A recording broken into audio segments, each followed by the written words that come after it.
donc l'implémentation du jeu Timeline pour la SAE 1.01, implémentation d'un besoin client. Dans cette SAE, il s'agissait de programmer une version solitaire du jeu Timeline. L'objectif était de créer plusieurs classes Java permettant de jouer au jeu dans le terminal.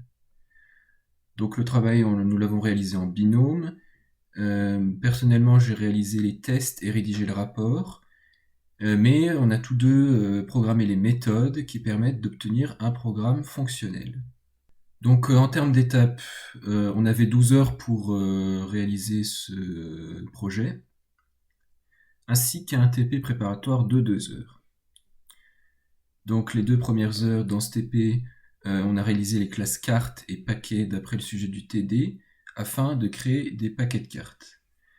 Donc l'heure suivante, la première heure de SAE, on a modifié la classe carte afin qu'elle corresponde aux nouvelles consignes. On a créé la classe main carte qui vérifie le fonctionnement de la classe carte.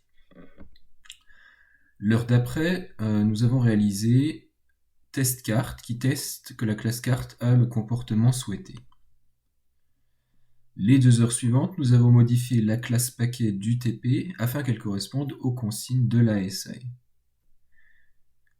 Ensuite, nous avons réalisé test paquet qui teste que la classe paquet a le comportement souhaité. Ensuite, pendant 1h30, nous avons codé la classe freeze, qui crée une frise chronologique contenant un tableau de cartes.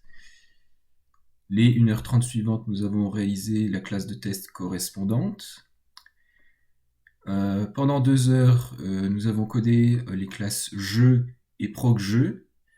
Et ces classes-là permettent de créer une partie de jeu. Et enfin, la dernière heure, nous avons rédigé le compte-rendu. Donc cet SAE fait intervenir différentes compétences, notamment la compétence 1, implémenter des conceptions simples en réalisant une application suivant un énoncé décrivant son fonctionnement et en programmant des classes et des algorithmes utilisant des tableaux. Et la compétence 3, faire des essais et évaluer leurs résultats en regard des spécifications, en écrivant des tests pour valider une application, choix des données, compréhension des attentes, écriture des vérifications. Pour les difficultés qu'on a pu rencontrer, on a eu un peu de mal à comprendre l'utilisation des méthodes sur les attributs d'objets qui sont des attributs d'un autre objet.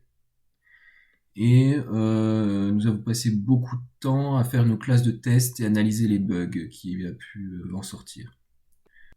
Enfin, comme axe d'amélioration, on n'a pas eu le temps de tout à fait finaliser, donc certaines méthodes pourraient être optimisées, améliorées. Voilà pour cet essai qui était assez guidé, mais qui nous a permis de faire un premier projet complet en Java.